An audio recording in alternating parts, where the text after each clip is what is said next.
장 등불을 주신 분은 하나님이라는 제목으로 은혜 받는 시간을 갖겠습니다. 우리가 이어서 하고 있는데요. 지난주에 14장에서는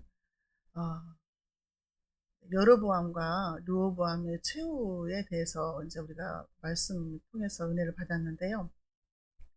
여로보암은 어디라고 그랬죠? 북쪽 이스라엘 10지파의 왕이 여로보암이다. 그리고 남쪽 유다는 르호보암이다. 그래서 이제 헷갈리지 말라 그랬죠.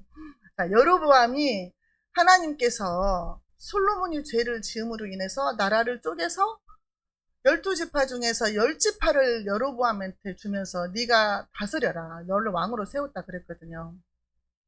근데 이 여로보암이 하나님이 왕으로 세워주셨으면 하나님 말씀을 잘 순종하고 하나님을 기쁘게 하는 삶을 살아야 되는데 하나님을 반역했잖아요. 금송아지를 만들어가지고 베델과 단에 놓으면서 이게 하나님이다 그러면서 백성들로 하여금 금송아지를 섬기겠다는 말이에요.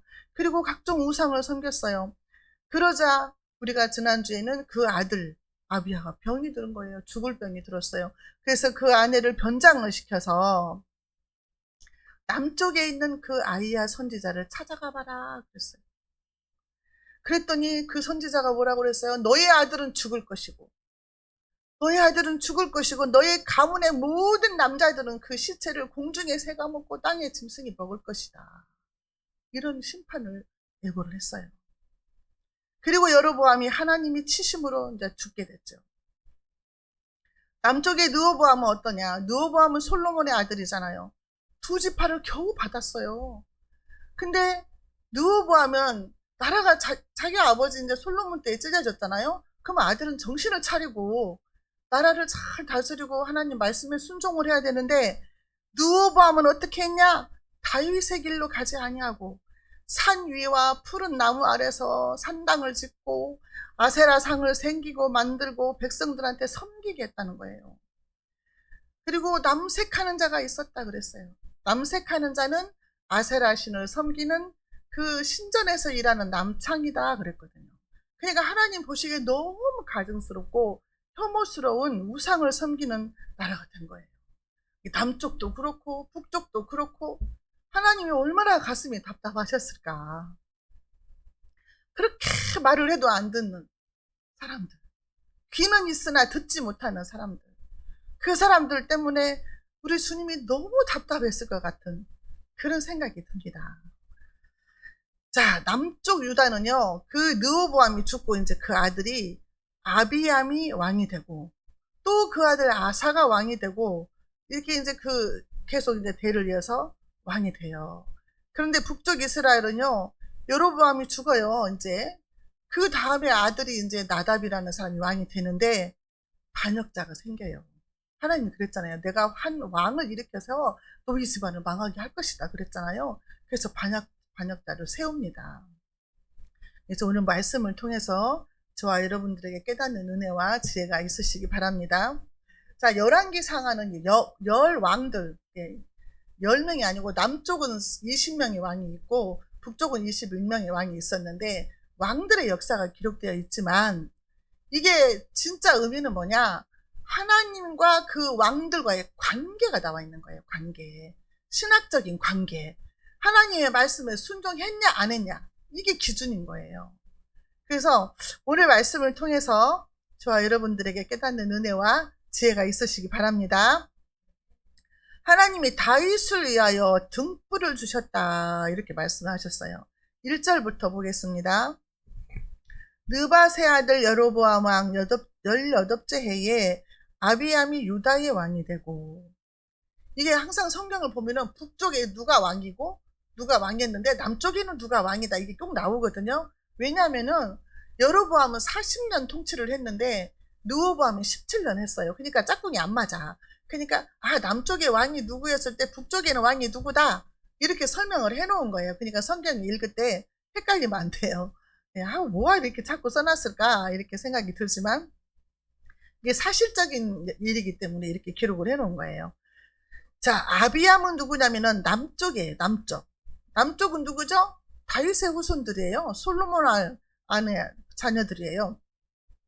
르호보암이 죽었잖아요. 그리고 이제 그 아들 아비암이 왕이 되었다 그랬어요.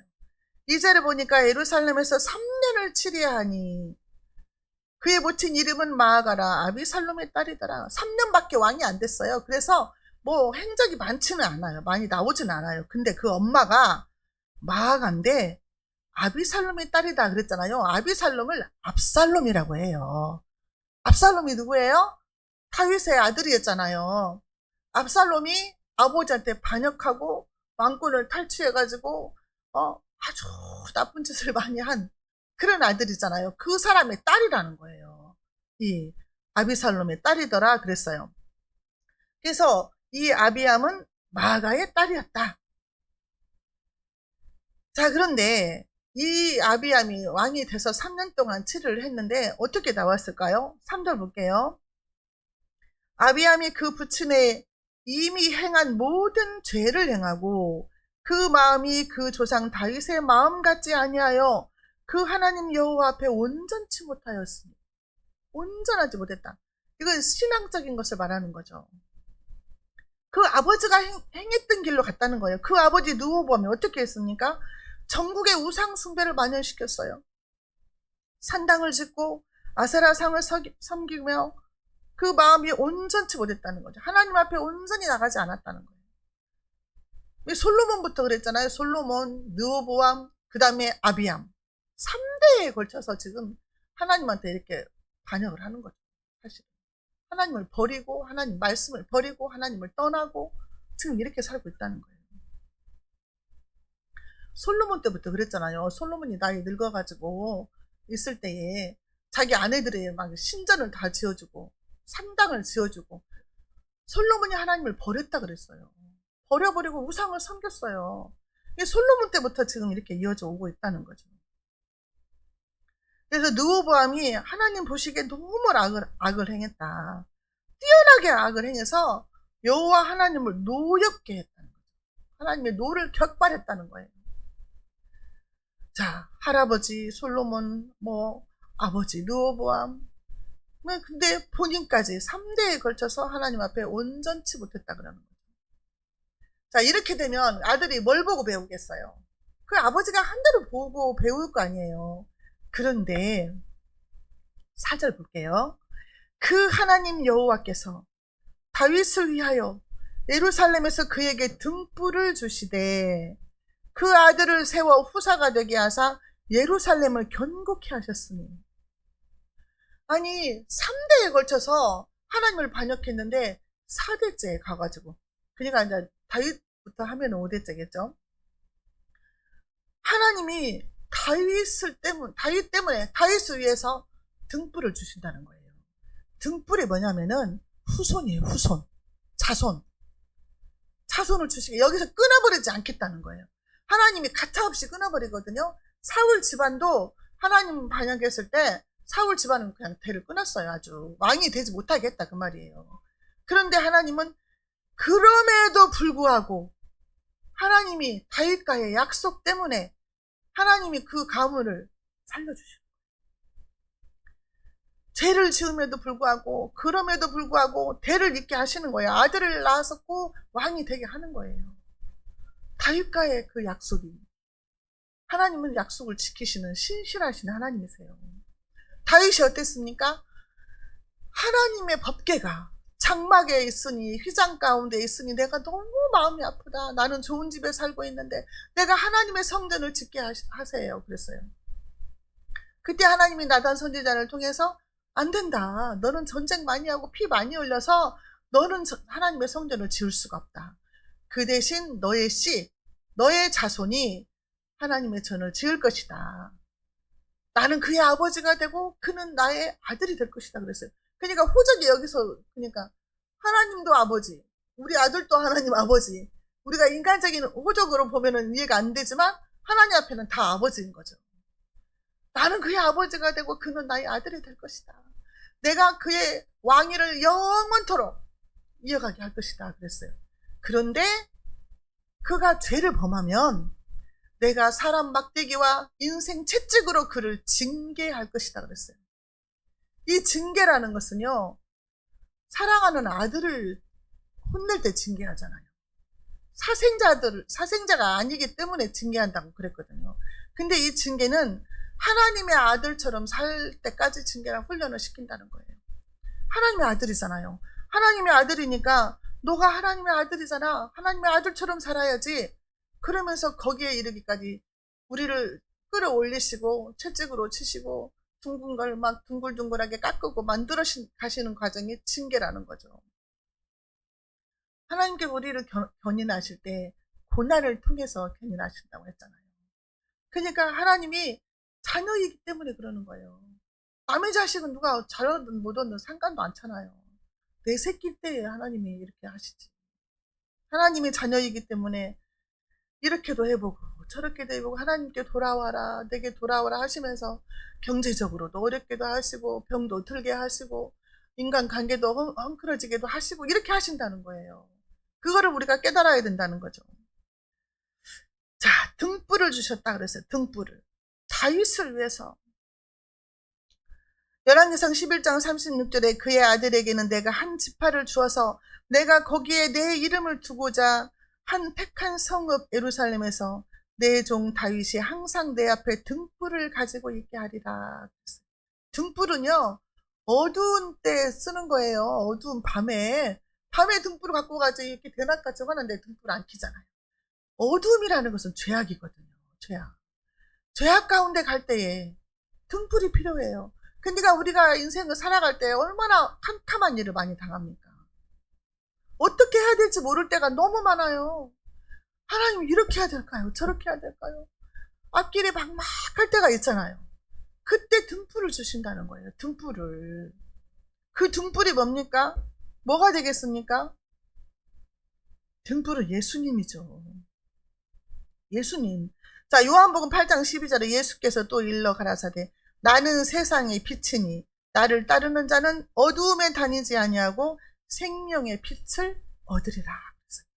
나는 세상의 빛이다.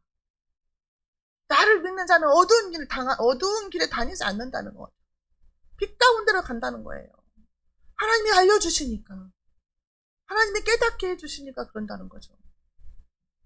예수님만 빛이십니까? 예수님이 뭐라고 그랬어요 또? 너희가 전에는 어둠이더니 이제는 주 안에서 빛이라. 빛의 자녀들처럼 행하라 그랬어요. 이 지금 이제 그 에베소서 5장 8절이죠. 9절에서 빛의 열매는 뭐냐? 모든 착함과 의로움과 진실함이 있다 그랬어요. 우리가 빛의 자녀라고 그랬잖아요. 빛의 자녀. 너희가 빛이라 그랬잖아요. 그러면 저와 여러분들은 빛이에요. 빛이면 모든 착함과 의로움과 진실함이 열매라는 거죠. 그래서 제가 우리 하경이한테 막 귀에다 대고 너는 세상의 빛이야. 내가 막 그랬어요. 그랬더니 맞다고 그러더라고. 알아듣는지. 얘들한테 막 그렇게 해줘야 되겠어요. 이제 너는 세상의 빛이야.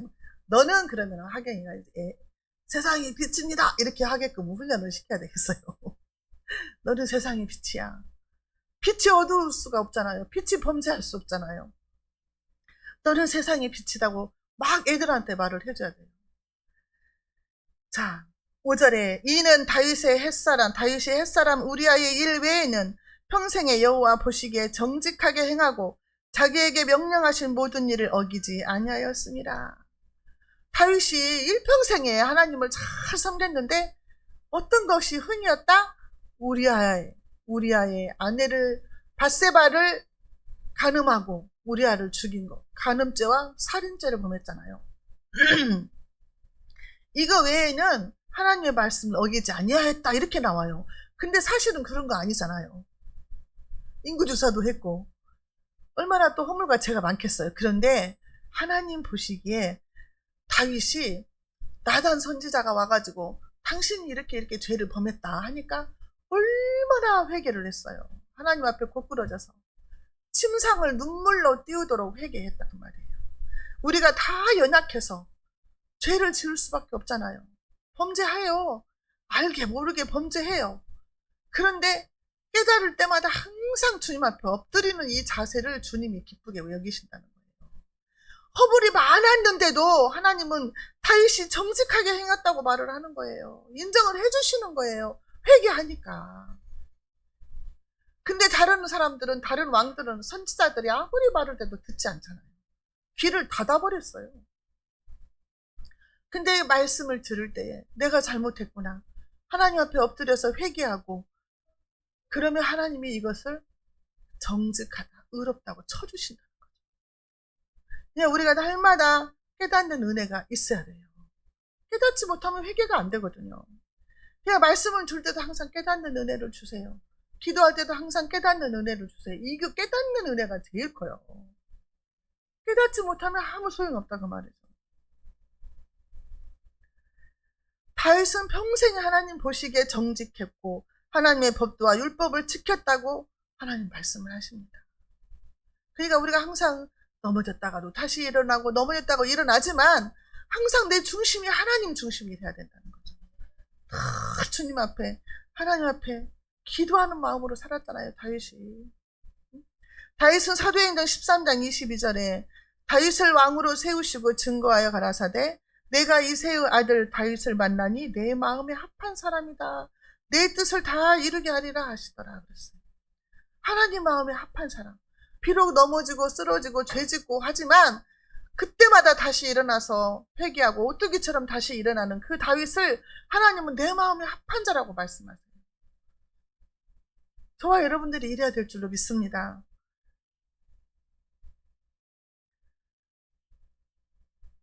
다윗은 당시에 하나님의 뜻을 쫓아서 섬기다가 잠들었다 그랬어요. 자연히 썩어서 하나님 앞에 갔다 이렇게 나와 있어요. 복된 죽음을 한 거죠. 자, 7절 아비암과 여로보암 사이에도 전쟁이 있으니라. 아비암의 남은 사적과 그 행한 모든 일이 유다왕 대역대지락에 기록되지 아니하였느냐.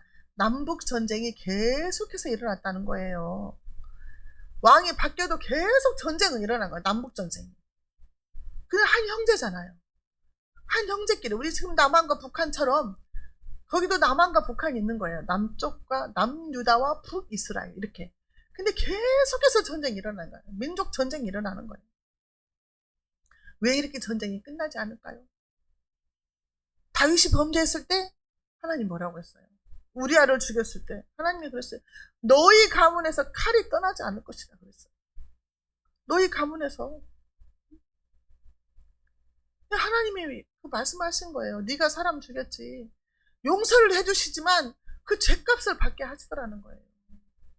너희 가문에서 칼이 떠나지 않게 하시거든. 이게 지금 하나님 징계하신 거잖아요. 회개하니까 용서는 했지만 그 벌을 받더라는 거죠.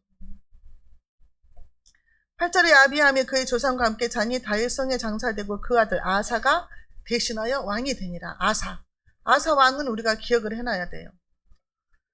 자, 이스라엘에 한 4명 정도 착한 왕이 있어요. 하나님 마음에 합한 자다, 정직했다 이런 사람이 있는데 아사 왕, 그 다음에 이제 그 아사 왕의 아들, 그 다음에 뭐 여호사밧, 그러니까 여호사밧, 그 다음에 히스기야, 그 다음에 요아스, 이렇게 한 4명 정도 왕이 하나님 앞에 정직히 행했다 이렇게 선한 왕으로 나와 있거든요. 20명 중에 4명이에요. 20명 중에 4명. 그 사람만 하나님 말씀대로 순종했다는 거죠. 아사가 이제 왕이 됐잖아요. 남유다의 이제 왕. 아사가 종교 개혁을 합니다. 종교 개혁을. 자, 아비암은 3년 했는데 아사는 41년 동안 왕 노릇을 합니다.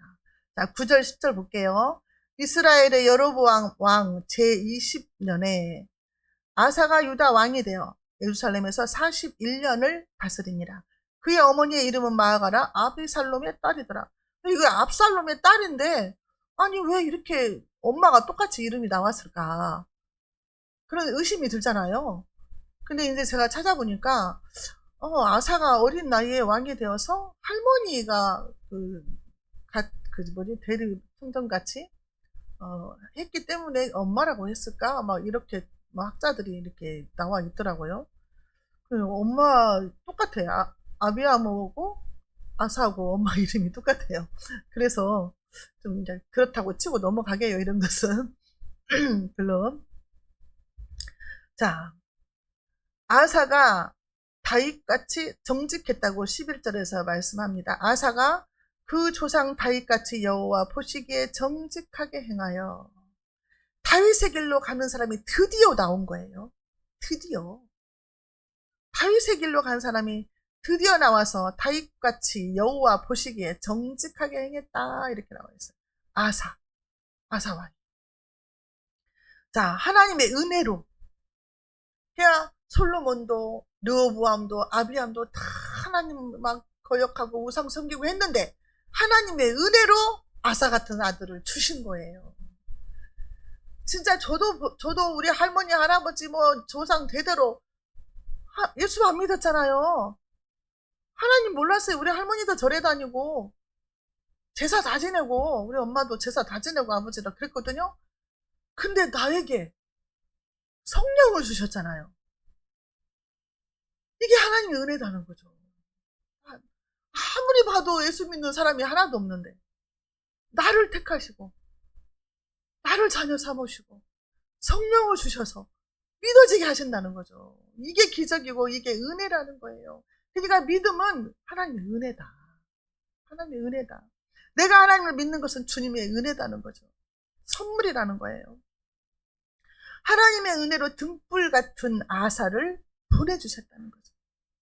자, 12절.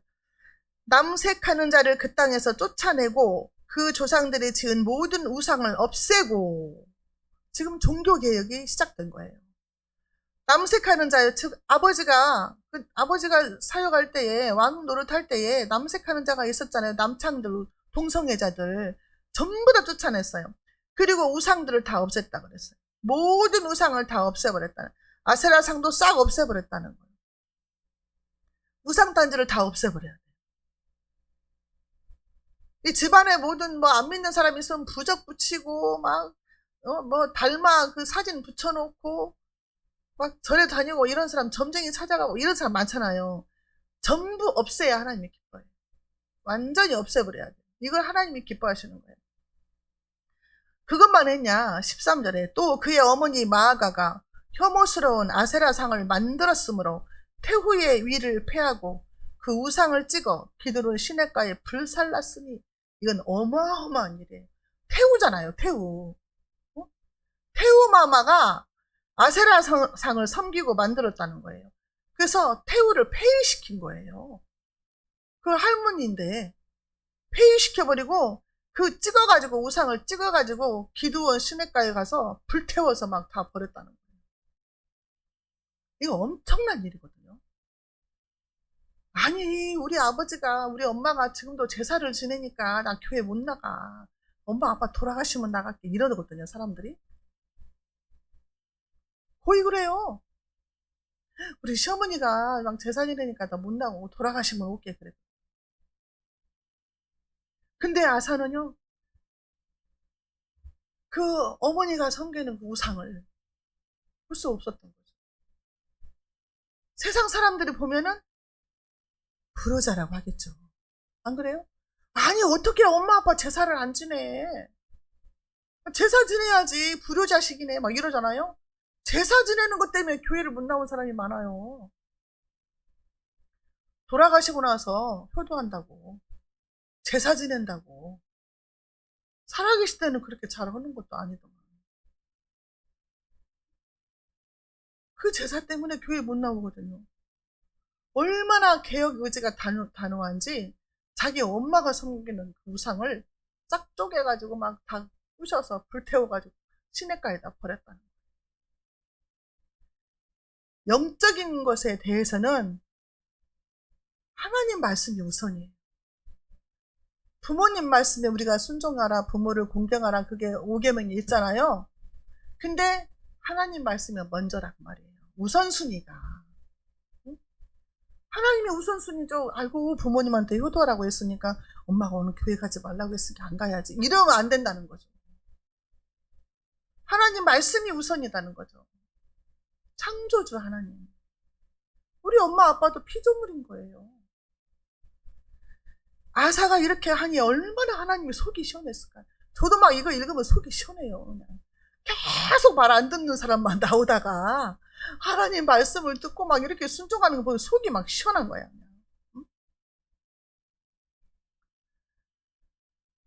그 어머니 마가가 우상 숭배하는데 아주 주력자였을 거예요. 그 사람이 하는 대로 국민들이 따라서 했겠죠. 지금 누구처럼 막 무당 찾아가서 막 구다고 막 다 했겠죠. 높은 사람이 그렇게 하면 다 따라가잖아요. 마태복음 10장 37절 아비나 어미를 나보다 더 사랑하는 자는 내게 합당치 아니하고 아들이나 딸을 나보다 더 사랑하는 자도 내게 합당치 아니하다. 이 말씀을 세상 사람들이 들으면 아이고 교회 다녔으면 다 부르자식이야 이럴 수 있어요. 그렇지만 이게 하나님 말씀이에요. 이게 하나님을 우선순위로 두라는 거예요. 하나님 말씀에 먼저 순종하라는 거예요. 내 신앙을 저버리면서까지 부모한테 순종하면 안 된다는 걸 말하는 거예요. 하나님의 명령은요. 신명기 7장 5절에 오직 너희가 그들에게 행할 것은 이러하니 그들의 단을 헐며 주상을 깨뜨리며 아세라 목상을 찍으며 조각한 우상들을 불사를 것이니라. 이게 하나님 명령이에요. 우상들을 다 없애라는 거예요. 다 태우고 불살르고 찍어서 없애라는 거예요. 이게 하나님이 기뻐하시는 일이라는 거죠. 아사가 이렇게 속 시원하게 하나님이 일을 한 거죠. 그래서 평생에 하나님 보시기에 정직히 행하고 다윗의 길로 행했다. 그렇게 칭찬하시는 거죠. 자, 남쪽은 아사 왕이 종교 개혁을 했어요. 북쪽은 또 어땠을까요? 여로보암이 이제 죽었잖아요. 그 아들 나답이 왕이 됐어요. 자, 25절 한번 볼게요. 유다의 아사 왕 둘째 해에 여로보암의 아들 나답이 이스라엘 왕이 되어 2년 동안 이스라엘을 다스리니라. 2년밖에 못 다스렸어요. 나답은 북이스라엘의 이제 왕이 돼가지고 2대 왕이 됐죠. 2년 동안 다스리는데 그는 어떻게 행했을까? 그 아들은 어떻게 했을까? 여로보암 아들은 26절 그가 여호와 보시기에 악을 행하되 그 아비의 길로 행하며 그가 이스라엘로 범하게 한 그 죄 중에 행한지라. 저도 죄를 범하고 국민들도 죄를 짓게 만들었다는 거죠. 그 아버지가 만들어 놓은 금송아지를 보고 이게 하나님이다. 이것을 섬겨라. 이렇게 했다는 거예요. 국민들로 하여금 그 우상을 섬기게 했다는 거죠. 우상에 산당을 짓고 내 자손이 아닌 사람으로 제사장을 삼고 자기 마음대로 절기를 바꾸면서 자기 마음대로 했잖아요. 여로보암이. 그래서 14장 16절에서 여호와께서 여로보암의 죄로 인하여 이스라엘을 버리시리니 이는 저도 범죄하고 이스라엘로 범죄케 하였으니라 그랬어요. 하나님이 이스라엘을 버려버리겠다. 북이스라엘을 버려버리겠다. 왜냐? 여로보암이 죄를 지었는데 저만 죄를 지은 게 아니라 이스라엘 백성들로 하여금 다 죄짓게 만들었다. 그래서 이스라엘을 버려버리겠다 그랬어요. 그 결과가 어떻게 나오냐? 27절 보겠습니다. 이에 이사갈 족속 아히야의 아들 바하사가 그를 모반하여 블레셋 사람에게 속한 깃부돈에서 그를 죽였으니 이는 나답과 온 이스라엘이 깃부돈을 에워싸고 있었습니다. 자, 바하사라는 사람이 나와가지고 반역을 해서 나답 왕을 죽였어요. 그래서 2년밖에 못한 거예요. 암살 당한 거예요. 암살. 나답이. 28절 유다의 아사 왕 셋째 해에 바하사가 나답을 죽이고 대신하여 왕이 됐다. 바하사가라는 사람이 나타나가지고 왕을 죽이고 자기가 왕이 돼버린 거예요. 자, 29절 왕이 될 때에 여로보암이 온 집을 쳐서 생명 있는 자를 하나도 남기지 아니하고 다 멸하였는데 여호와께서 그 종 실로 사람 아히야로 하신 말씀과 같이 되었으니 14장에서 그랬잖아요. 아히야한테 자기 아들이 병들었으니 어떻게 될까 물어보러 갔을 때 그랬잖아요. 네 아들은 죽을 것이고 너희 가문은 전부 다 남자들은 다 죽을 것이다. 공중의 새와 땅의 짐승이 밥이 될 것이다. 이렇게 말했거든요. 생명 있는 사람을 다 죽였다는 거예요. 후사를 없이 하셨다는 거예요. 등불이 없는 거예요. 그러니까 후사가 없다는 거예요. 자손을 이어가서 왕이 되게 해야 되는데 다 죽여버린 거예요. 남자들은 한 명도 남지 않았어요. 대를 이어갈 수가 없게 했다는 거죠. 등불을 아주 꺼버린 거예요. 생명 있는 자를 하나도 남기지 않았다는 거예요. 30절 멸망의 원인이 나와 있어요. 이는 여로보암이 범죄하고 또 이스라엘로 범하게 한 죄로 말미암음이며 또 그가 이스라엘 하나님 여호와를 노엽게 한 일 때문이었더라. 하나님을 노엽게 하면 안 돼요. 하나님이 말씀을 주시고 계속 기다리잖아요. 순종하기를.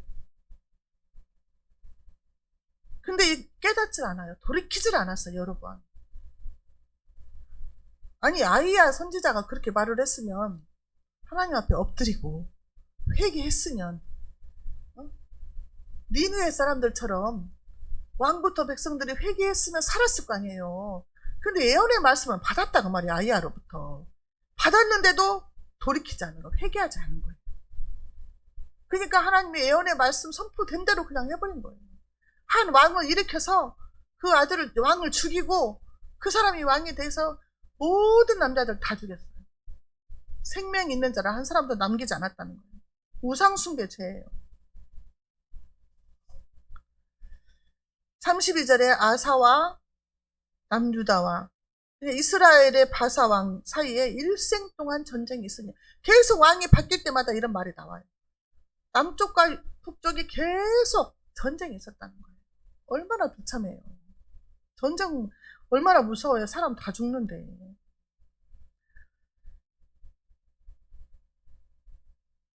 자, 바사는 어떻게 했을까요? 34절 바사가 여호와 보시기에 악을 행하되 여로보암의 길로 행하며 그가 이스라엘로 범하게 한 그 죄 중에 행하였더라. 바사도 마찬가지로 여로보암의 길로 행하면서 우상을 섬기고 범죄하고 백성들로 하여금 범죄하게 했다 이렇게 나와요. 하나님을 버리고 우상을 섬겼다 이렇게 나와요. 우리가 오늘 여러 이제 왕들을 통해서 이제 하나님이 어떻게 하시는가를 봤는데요. 하나님과 나 사이의 관계가 중요하다는 거예요. 지금 왕과 하나님과의 관계가 중요하잖아요. 그 관계가 좋으면 하나님께서 나라의 평안을 주시고 그 대대손손 대를 이어가게 하셨잖아요. 그런데 하나님과 나 사이의 관계가 안 좋으면 안 된다는 걸 말씀하시는 거예요. 하나님이 뭘 기뻐하신다? 우상을 타파하는 것을 기뻐하신다. 뭘 싫어하신다? 우상 숭배하는 것을 싫어하신다. 하나님의 말씀을 듣고 회개하는 것을 기뻐하신다. 돌이키시는 것을 기뻐하신다. 이게 하나님 마음이에요. 우리가 계속 하나님의 마음을 알아가는 거예요. 지금 하나님이 멀리 계신 하나님이 아니고 하나님은 내 안에 계시잖아요. 그러면 하나님이 나하고 얼마나 가까운 존재입니까? 내 안에 계시니까. 근데 하나님이 기쁘게 하는 그런 삶을 살아야 된다는 거죠. 어떻게 하라고 그랬죠? 너는 세상의 빛이다. 세상의 빛이다. 빛의 열매를 맺으라고 그랬어요. 모든 착함과 의로움과 정직함에 있다. 진실함에 있다. 나를 통해서 빛이 나타나야 된다는 거죠. 그건 뭐예요? 하나님께 영광이 되게 살아야 된다. 하나님께 영광이 되게. 내가 이 말을 하면 하나님께 영광이 될까? 내가 이런 행동을 하면 하나님이 기뻐하실까? 이거를 항상 생각을 하면서 우리는 살아야 된다는 거죠. 왜냐하면 하나님의 자녀이기 때문에. 빛이기 때문에 그렇다는 거죠. 그러니까 우리가 항상 말이나 행동이나 하나하나를 이 말씀에 비추어서 하나님이라면 어떻게, 하나님이 나를 어떻게 생각하실까? 늘 그런 잣대를 대면서 살아야 될 줄로 믿습니다. 하나님 아버지 감사합니다. 오늘도 말씀을 통해서 하나님의 뜻을 깨닫게 하시고 하나님이 무엇을 기뻐하시고 무엇을 싫어하시는지를 알게 하시니 감사합니다. 우리가 이제 말씀을 들었으니 이 말씀이 내 마음판에 새겨지게 하시고 살아 역사하게 하여 주옵소서. 우리가 말씀에 순종하는 자가 되게 하시고 우리가 주님 앞에 섰을 때에도 네가 평생에 주님을 따르고 정직하게 행했다고 칭찬받을 수 있는 우리 모두가 되게 하여 주옵소서. 예수님의 이름으로 기도하옵나이다. 아멘.